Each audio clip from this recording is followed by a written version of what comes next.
Morning. Hello. Hi. Good morning, good morning. Hey, yes, book time. Hi, Stephanie. How are you? Good morning. It is book club, Snake. Yes, book time. Hey, Shira. Hey, Shelly. Hello, hello. Yay! We are chugging along through Land of Stories, book 3. We are about to do chapter 7. You've got 30 minutes. Okay, let's nail this. Boom, boom, boom. Let's do it. Just giving everyone a minute to get in here and then we will get started. Hello for 30 minutes. You guys are funny. Where are you going today, Shelly? Anything fun planned? I know you're on vacation, so that seems fun. Right? Doesn't suck. We love vacation.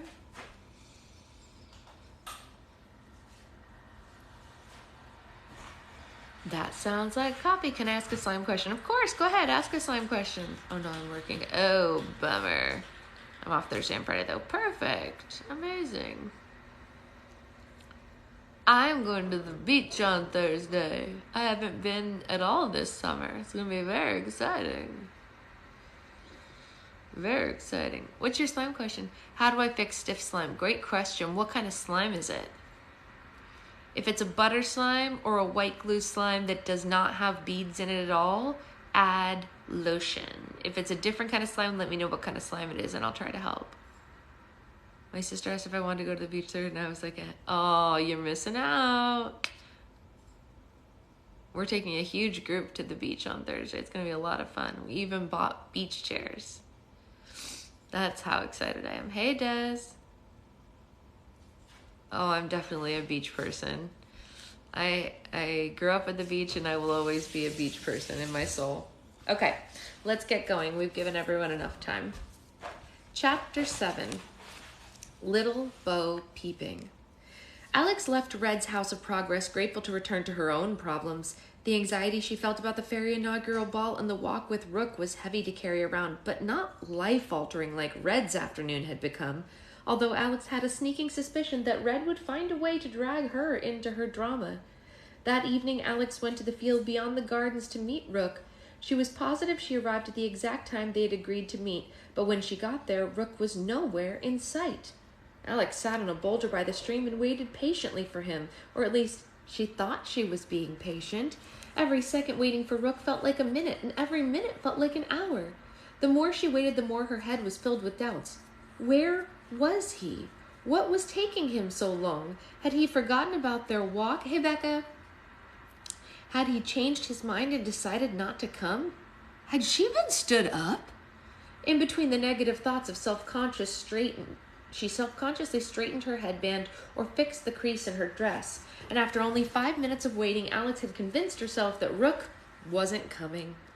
What was she going to tell Red the next time she saw her? How was she supposed to trust another boy again? And how could she live with this embarrassment? Just when she was about to call it a day and return to the fairy palace, she heard rustling in the woods beyond the field. Rook stepped into view, looking as happy, excited, and dreamy as ever. Hello, Alex, Rook said with a big smile. Hi, Rook, Alex said and let out a relaxed sigh. Just seeing him had instantly switched off all the negative thoughts multiplying in her head. She had just stressed herself out for no reason. Neither knew if they should hug or shake hands or something else. Are you wearing your headphones? That's really funny. It was an awkward hello. They stood a few feet apart and silently looked at each other for a moment. How was your day? Alex said, breaking the silence. It was pretty normal, Rook said, planting carrots. How nice, Alex said, as if that was the most fascinating thing she had heard in a week. Rook nodded. I'm a good gardener, he said. My secret is singing. I've discovered if I sing to the crops, they grow much healthier. Rook's eyes suddenly widened. Oh, no, I hope you find that charming and not crazy. It's not like I have conversations with them or anything. Alex giggled. Oh, please, where I live, the plants often sing back. Rook was relieved to hear this. So, where would you like to take a walk to? I've shaken my ex's hand before and called him bro. He wasn't amused. That's funny. I was planning to follow you, Alex said. She wasn't obeying any of Red's advice, and she knew Red would have killed her if she said she was following Rook. Well, there's a trail through the woods that I know pretty well, Rook said. Terrific, Alex said. They journeyed into the trees and found a small dirt path that snaked deeper into the woods. It wasn't a very scenic route, but it didn't matter. The walk was more about getting to know each other. However, they were both afraid to be the first to say something to the other.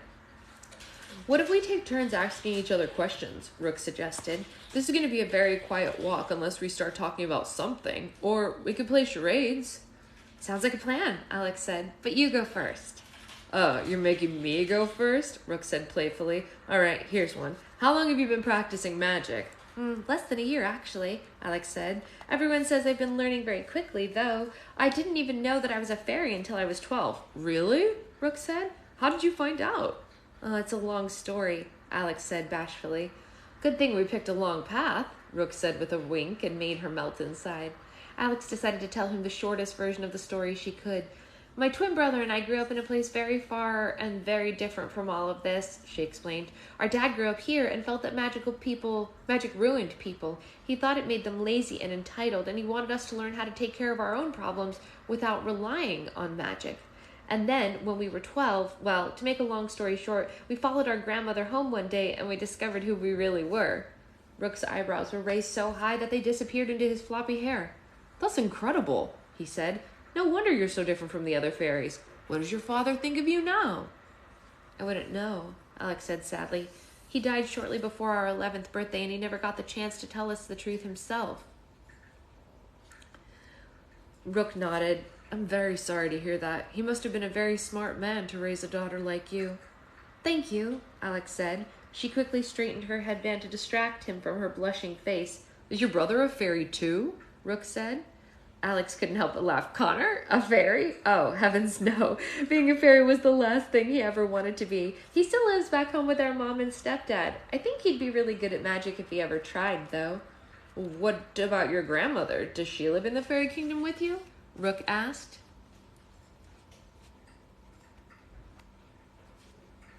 It took Alex a moment to respond. She hadn't realized how little he knew about her. It was really refreshing. He must have genuinely liked Alex for her and not who she was going to be. She does, Alex said. She wasn't sure how he would react to hearing who her grandmother was, and she wasn't sure she was ready for him to know. Now it's my turn to ask you a question. How old are you? Rook had to think about his answer. I'm 15, but technically I'm 115. At first, Alex thought he was joking and gave a small laugh. But when he didn't laugh with her, she realized that he was being serious. Oh, my goodness. Because of the 100-year sleeping curse, she figured out. You must have been a toddler when it was cast. Yeah, I was very young, he said. I don't remember much about it. I was playing outside and suddenly for no reason I went to sleep. And then my dad and I woke up 100 years later. Well, what about your mother? Alex asked. What happened to her? Rook paused for a second before explaining. It was my birthday and my mother and brother were in the field collecting berries for a special dessert that they were making that night. The field was just outside the border of the Eastern Kingdom, so when the sleeping spell was cast, it didn't reach them. And by the time my father and I woke up, they were gone. Alex placed a hand over her mouth. I'm so sorry, Rook, she said. It never occurred to me that families were separated because of the curse. Yeah, many people didn't realize that, Rook said. They just assume everyone went to sleep and awoke to their normal lives 100 years later, but our whole lives changed when we awoke. I'd be lying if I didn't tell you I was happy to hear that Esmea had been killed. It brought a lot of closure for me. I don't think my father will ever be the same, though. That's why he hates fairies so much. He blames them for not being able to stop the curse. Alex nodded. I understand him a little better now. She wondered how Rook and Farmer Robbins would take knowing she was the one who defeated the Enchantress. Would it make them like her any more, or would she just become a living reminder of what they'd lost? My mother and brother took on the care of us for as long as they could while we slept, Rook went on. They wrote us letters every day, left them for us to read when the curse was eventually broken. I'll read one or two of them when I find myself missing them most. It makes me feel like they're still around. Alex understood this more than he knew. One of the reasons she felt so comfortable in the land of stories was because everything reminded Alex of her dad and made missing him less painful. My turn to ask you another question, Rook said, changing the subject. How was your day? Tell me everything you did. Alex didn't know where to begin. Well, it started out very nice, she said. I went to the Red Riding Hood Kingdom to visit Queen Red. We're old friends, believe it or not. But then the day took a very bizarre turn. What happened? Well, her throne was challenged by Little Bo Peep, Alex told him. She managed to convince everyone that they should have an election for a new leader. Rook was so intrigued that his whole face lit up. That's unbelievable, he said. What would make her do that? I always thought Queen Red was loved by her people. Well, not everyone, it seems, Alex said. Apparently Little Bo Peep has been unhappy for a long time with the way the kingdom has been managed, and she thinks that she would be a much better queen. I would never want Red to lose her throne, but I honestly think Little Bo had some valid things to say. Rook scrunched his forehead and thought more about it. Well, what would you say possessed Little Bo to challenge the throne today of all days? If she's been unhappy for so long, you'd think that she would have done something about it sooner. Alex thought back to the scene that Little Bo had caused earlier at the House of Progress, but couldn't come up with an answer. That's a really good point, she said. She didn't mention anything in particular, but something must have provoked her into demanding an election. That seems fishy if you ask me, Rook said. He abruptly stopped walking and a sly smile crept over his face. What is it? Alex asked, looking back at him. I just thought of something really adventurous that we could do, he said, and then quickly added, never mind, it might not be your cup of tea. Alex laughed. If only he knew the mischief she and her brother had gotten into over the years. I'll have you know I happen to be very adventurous, she teased. Don't let the wand and the sparkly dress fool you. Rook shook his head. I don't want to be a bad influence, especially to an up-and-coming fairy. It could get both of us in a lot of trouble. Alex was appreciative of this, but even more curious about what he was getting at. Well, then tonight I'll just be Alex, she said. What's on your mind? Rook laughed at her and caved in. All right, but don't say I didn't warn you, he said. I was just going to suggest that if you're curious about Little Bo Peep's intentions, we could sneak onto her farm and have a look around. I know right where it is, and it's on the southeast side of the Red Riding Hood Kingdom, not too far from our farm. Her farmhand sold my father some sheep once. Alex's conscience instantly shot down the idea. As a respectable fairy, it would be extremely irresponsible and childish of her to spy on Little Bo Peep. She would never want to do anything, thank you so much, that potentially jeopardized her reputation, but the answer that she gave Rook took them both by surprise. All right, let's do it.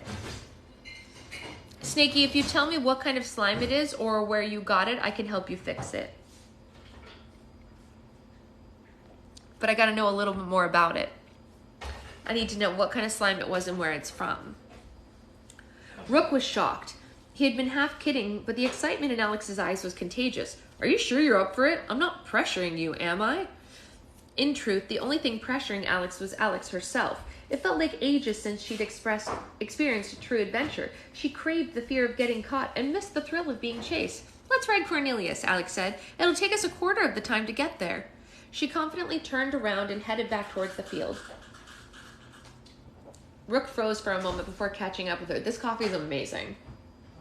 It's amazing. He liked her more with every moment that they spent together. When they returned to the field, Alex whistled for Cornelius and he appeared shortly after. Good evening, Cornelius, Alex said. Rook and I are going to the Red Riding Hood Kingdom to spy on someone. Care to join us for a little mischief tonight? Cornelius was just as surprised as Rook had been. He had never seen this side of Alex before, but he liked it. He nodded his huge head as if to say, I thought you'd never ask. Sasha Reptar got left out in the heat and melted. Oh no! Luckily that's fixable. I got it from a store and it's white glue and I live in Finland and it's very rippy. Oh dear. Okay.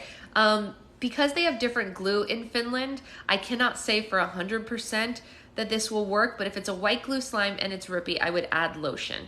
But I cannot promise that that will work because I know that in Europe the glues are different. But you can try it. You can try that.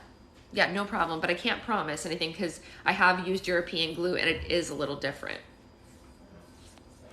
Alex didn't even bother trying to... Wait, hold on, I missed something. Rook jumped... What the heck? Oh. Alex and Rook climbed astride the unicorn by and the three of them took off towards the Red Riding Hood kingdom. By the time they reached the kingdom, the kingdom's partially built wall, the sun had set and the moon was aglow with twinkle in the night sky. All the stonemasons had gone home for the night, so Alex and Rook didn't have to worry about entering the kingdom. Rook jumped off Cornelius's back and began climbing the unfinished wall. "It's a little tricky, but I think you'll manage in that dress of yours," Rook called down to Alex. Alex didn't even bother trying to climb it. She removed her wand from the pocket of her dress and pointed it directly at the wall. A doorway appeared immediately, and Alex effortlessly walked through it and into the kingdom. "Oh, now you're just showing off," Rook said to her and climbed down to meet her. "Hey, morning, Liz. How are you?"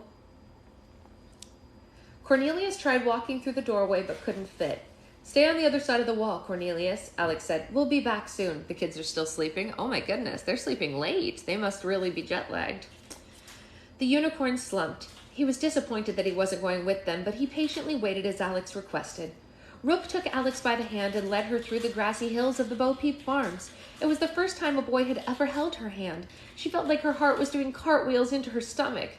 About a mile past the wall, the rooftops of the little Bo Peep quaint farm came into view in the distance. It was an adorable place and reminded Alex of a playset that she and her brother had had when they were toddlers. There was a big barn and a brightly painted red and white trim. The farmhouse was wooden and small and the perfect size for one person and had a wraparound porch. A metal windmill stood between the buildings, slowly turning in the night breeze. Huge stacks of hay were scattered across the land, and there were fluffy black and white sheep as far as the eye could see. It was like the farm was covered in little walking clouds. When they got a little closer to the farm, Rook pulled Alex behind a haystack to hide from a group of farmhands they saw ahead. The farmhands were collecting their tools and putting them away in the barn. They had finished their work for the day, and they were preparing to go home. I need them to get up to go to... Oh, well, yeah. It's vacation. They only need to be up and moving early tomorrow. Yeah, well, of course. That's very different. That's very different. Morning, Anya. The front door of the farmhouse suddenly burst open and little Bo Peep stepped onto the porch. She had taken her bonnet off for the evening and her dark hair was wrapped in a tight bun. She wore a long blue cloak over her yellow ruffled dress and... Oh, no worries, Anya. Don't even worry at all. And held her staff in one hand and her lantern in the other. Her pale skin glowed in the moonlight.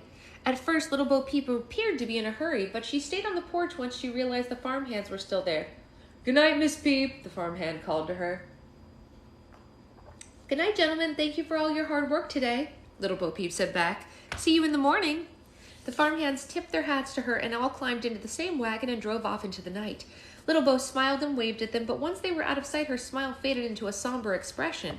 She did a full circle around the porch, scanning the farm to make absolutely certain that she was alone.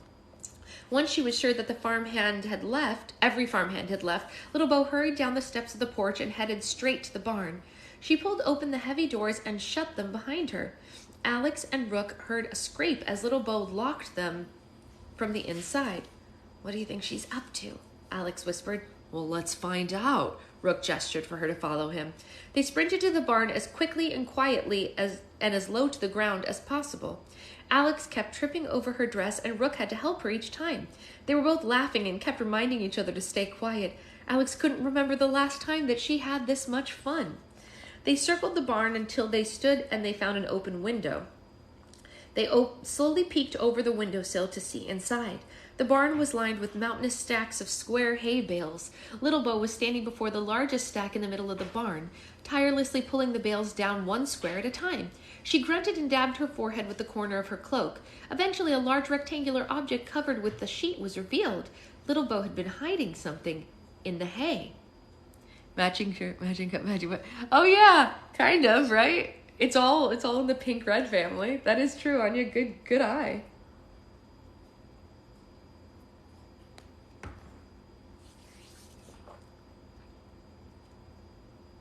She yanked off the sheet covering the object, and Alex had to put a hand over her mouth to keep from gasping so loudly. "That's a magic mirror," Alex whispered. "Little Bo Peep is hiding a magic mirror in her barn." "Are you sure it's magic?" Rook asked. "I'm positive. That mirror has a thick silver frame. The mirror had a thick silver frame with floral engravings, and a reflection was too crisp to be in normal mirrors. Little Bo examined herself in the mirror, fixing a few strands of her hair that had fallen into her face. Once she was very satisfied with her appearance, she gently placed an open hand on the glass. The mirror instantly rippled to life like stone had been dropped into a still lake. Little Bo leaned as close to the mirror as she could without touching it. "Are you there, my love?" she whispered softly. Her eyes were wide and anxious as she waited. She looked like a puppy waiting for its master to arrive. The dark silhouette of a man appeared through the rippling glass. "I am," a deep and gruff voice declared. Little Bo smiled and pressed both of her hands against the glass. "I've missed you so much today," she said. "I would have come sooner, but the farm hands were working late." "How did it go in the House of Progress?" the man asked. "Everything went exactly as we planned," Little Bo was happy to share. "I wish you could have been there to hear me. I was very convincing. Nobody would have thought that I was anything but genuinely passionate about the kingdom." "Good," the man said. "Make sure to keep it that way." The man's harsh tone made Little Bo blue. "What's wrong?" "You don't seem yourself," she said, and she peered closer into the glass to see his silhouette better. "Every day I'm trapped in here is harder than the one before," he said. "I'm starting to have doubts that I'll ever be free." "You don't trust me?" Little Bo said sadly. "I trust your intentions, my sweet, but until you're crowned queen, I can't get my hopes up," he said. "Misery fills the emptiness that hope leaves behind when the world disappoints you." Little Bo passionately pressed her body against the glass. "I will find a way to get you out of there if it's the last thing I do," she said. "Soon I'll be queen, and I'll have a world of opportunity at my disposal. I'll exhaust every resource in my power until I have you in my arms again." The silhouette went silent. "We'll see," it said coldly.